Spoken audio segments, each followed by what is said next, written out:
Guys, this is going to be a positive video again. So my bias is this is Matt. I spent some time on the phone with Matt, and so my bias is I like the guy. He's just genuine. I drilled him, and I drilled him for over an hour, and he just let me go at him left and right. Now, we talked about a few things, and I'll release it in other videos, but tomorrow's video is like 2 hours long. Enjoy that. With that said, when I say his partner, I'm not sure if that was his partner making the phone call. His partner took the data down, and then it was dispatched. So that's the clarity on that. All right. The other one is to give you data, something else to work for, to show you how badass Matt is. They had to respond, considering it a fire. They wanted to do 2 hours, and they got 2 hour and a 4 hour windows, depending on what the alert is. This is using remote monitoring, so it has multiple locations for remote monitoring to send back. Matt's no little minier business, they multi-million-dollar business there. They kick ass. So now here's the surprise. Security guard was not a security guard. She was not a security guard. Not that she wasn't licensed. It's that they never hired a security guard. This company, the security company, only gave it for concierge service. Concierge service. Now, if Tom was around here, Tom's an engineer, was here for some time, and then he's got busy. If Tom was here, he remembers when I said maybe she was she had all those phone numbers in her phone. I said to Tom, maybe she was going COVID. She, like, hey, would you go get us a milkshake? Would you go get me this? Would you go get me that? And maybe that's why she had all the phone numbers in her phone. Because remember, she had phones in the phone, and I got to resolve everything. Well, she was concierge. Yeah, she would have phone numbers in her phone, and she'd be making a lot of good tip money. You figure also. Obviously not from 111 because they didn't recognize her they recognized her as a man. But that's my theory on why the phone numbers. The other one is, again, this building had no security. None. Now, during the deposition, I'll share this part of this. They asked a security company because she didn't show up.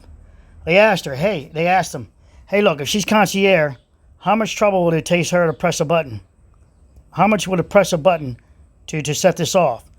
Now, because it's going to be a very short video, I'm really trolling and wanting New York Times, Washington Post, even the Miami Herald, go after all of the body cam videos, body cam of the police department. You want to see them in front of that board when they go into the building. At one point, I'm sure they go into the building. Now, I wouldn't know if fire department's carrying any cameras on them, but who does? NIST had cameras on their helmets, if you remember. You know what else had helmets on it? Cameras on? Were the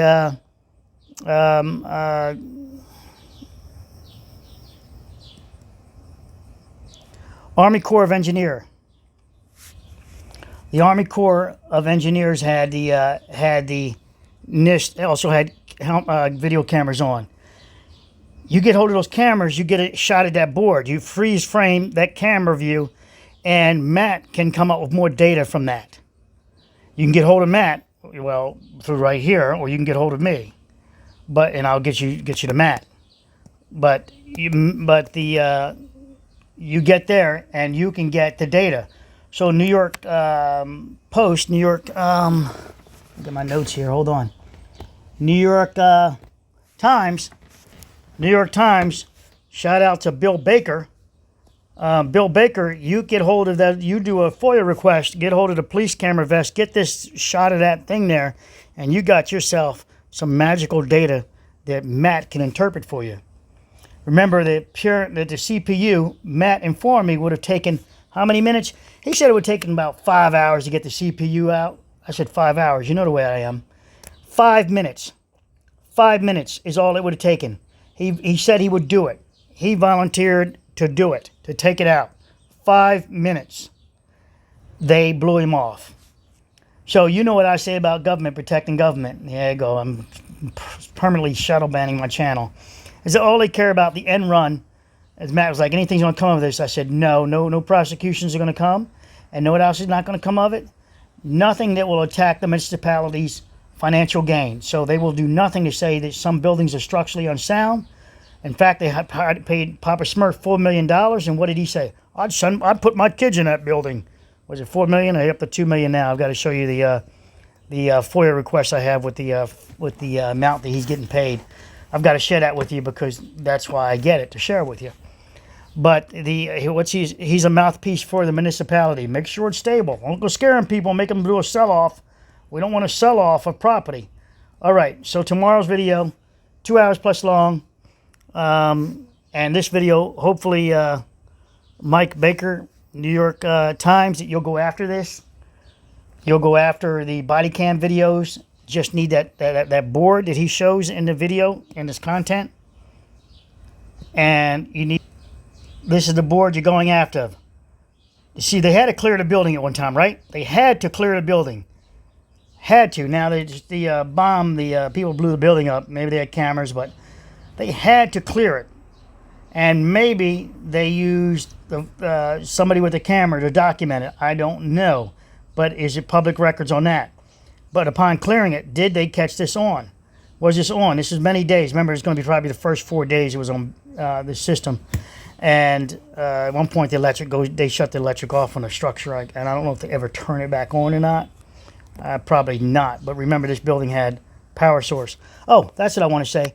Is that the sprinkler system? In my video, I talk about that maybe it's disengaged somehow. Matt made it clear to me that it would have had a backup system, which is that generator I talk about in this video. So this video that you're looking now, this one, let me screenshot. So in this video that I made here, this one I talk about the generator. I show the generator and the generator, and I say that, you know, there's looking at, there we go. Notice you will see some spalding of the concrete in that room, but most importantly, what's above that room? The building's infrastructure. Look at all the pipes. You've got plumbing, you've got electrical, you've got fire sprinkler. You basically got everything on that garage ceiling, and then of course everything goes vertically into the building. So, next photo. More infrastructure.